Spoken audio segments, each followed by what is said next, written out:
This video will discuss how to complete Form I-9. It is for both employers and employees. Form I-9 is for employment eligibility verification and has three main parts.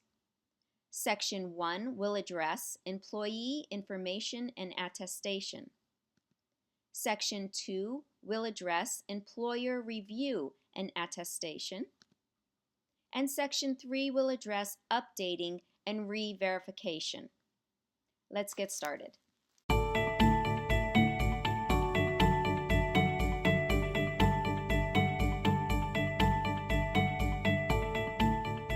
Employers must complete Form I-9 to verify the identity and employment authorization of new employees, both U.S. citizens and non-citizens. Employees complete Section 1 and employers complete Sections 2 and 3. This video shows how employees fill out Section 1 when using a computer to complete a Form I-9 obtained from the USCIS website. First, employers must ensure that employees have access to the form, instructions, and lists of acceptable documents. Employers must either provide employees with printed copies or ensure employees have access to them online. Anyone can access the instructions from the Form I-9 webpage. When connected to the Internet, you can access these instructions directly from the Form I-9 by clicking the Instructions button at the top of each page. Even without Internet access, employers and employees using a computer can move the cursor over fields or click on the question marks to see instructions. Let's see how employees must complete Section 1. Employees must complete Section 1 on or before their first day of employment. They first enter their biographical information. Employees only need to provide their Social Security number if their employer uses E-Verify. Entering an email address and telephone number are optional, but employees must enter NA if they choose to skip those fields. Next, employees enter their citizenship or immigration status by checking one of the boxes. Once a selection is made, fields related to a different selection will contain NA. Lawful permanent residents must enter their A number or USCIS number, then select Alien number or USCIS number from the drop-down menu. Aliens authorized to work must enter either their A number, I-94 number, or foreign passport number, as well as the date their work authorization expires. If employees enter a foreign passport number, they also must choose the country that issued the passport from the drop-down menu. Employees must check the first box if they don't use a preparer or translator. After that option is selected, all fields in the section are locked. Employees may use a preparer or translator to help them complete the form. The preparer or translator must check the second box in this section, then choose from the drop-down menu the number of preparers and translators used.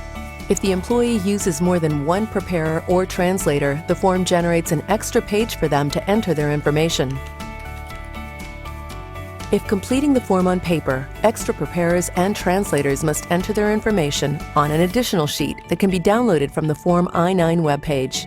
Once the employee completes all the fields and presses Click to Finish, fields completed incorrectly turn red and are highlighted with a bold box. The form also provides pop-up messages with instructions on how to resolve problems. You may edit each field separately or clear all fields by clicking Start Over. The Print button at the top of the page activates your computer's print function. Employees should only print page 1 and extra pages with multiple preparers or translators information if completing the form separately from their employer. The form may take a few seconds to print as it generates a QR code.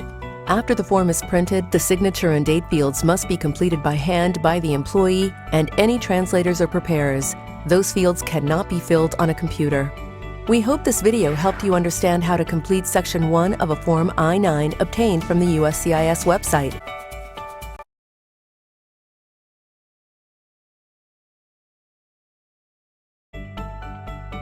This video shows how employers fill out Section 2 when using a computer to complete a Form I-9 obtained from the USCIS website.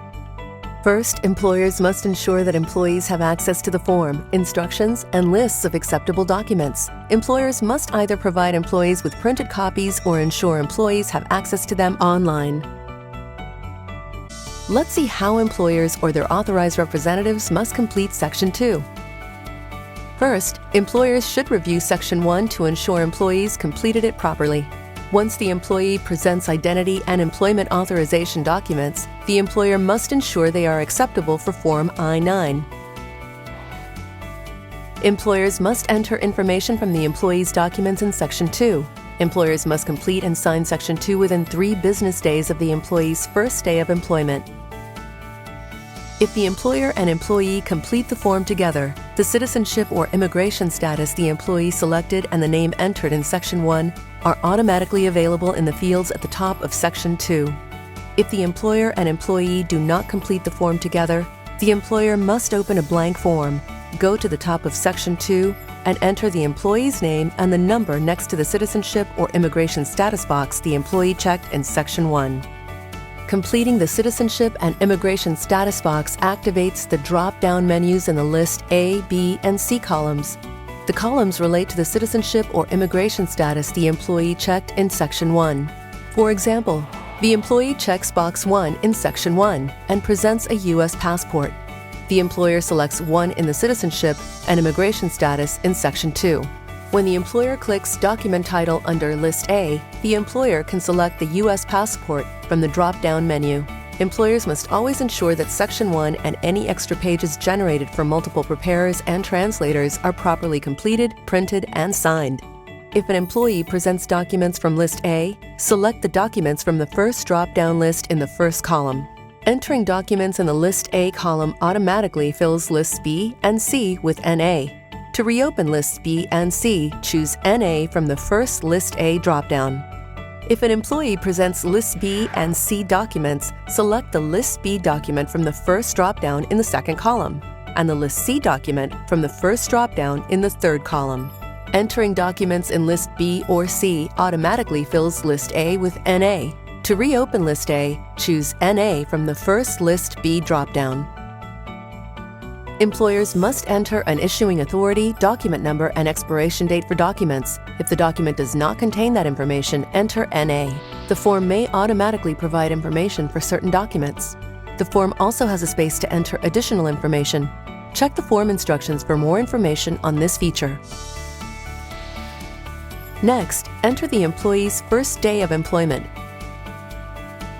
Authorized representatives completing these fields must enter their own name and title and fill in the employer's business name and address information. Once the employer or authorized representative completes all the fields and presses Click to Finish, fields completed incorrectly turn red and are highlighted with a bold box. The form also provides pop-up messages with instructions on how to resolve problems. You may edit each field separately or clear all fields by clicking Start Over. The Print button at the top of the page activates your computer's print function. The form prints as 2 pages plus the lists of acceptable documents. The form may take a few seconds to print as it generates a QR code. The signature and date fields in Section 2 must be signed and dated by hand by the person who physically examined the employee's documents and completed Section 2. Those fields cannot be filled on a computer. We hope this video helped you understand how to complete Section 2 of a Form I-9 obtained from the USCIS website.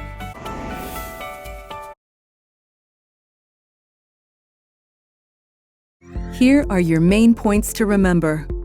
Employers must complete Form I-9 for all employees, regardless of citizenship or immigration status. Employees must complete and sign Section 1 no later than the first day of work for pay. Employers must complete Section 2 within 3 business days of the employee's first day of work for pay. Employers or their authorized representatives must physically examine the documents the employee chooses to present from the list of acceptable documents on page 3 of Form I-9. This person is the one whose information and signature appear in Section 2. Employers must accept documents employees present as long as they reasonably appear to be genuine and to relate to the person presenting them. Employers must have a Form I-9 on file for each current employee. Once the employee is terminated, forms must be stored for 3 years from the first day of employment, or 1 year from the date of termination, whichever is later. Employers must securely store Forms I-9 along with any document copies. E-Verify lets employers take the employment verification process one step further to help ensure that they're hiring a legal workforce. To enroll, go to dhs.gov/eVerify. Under Start Here, click Enroll in E-Verify. This concludes the webinar. Thank you for your interest.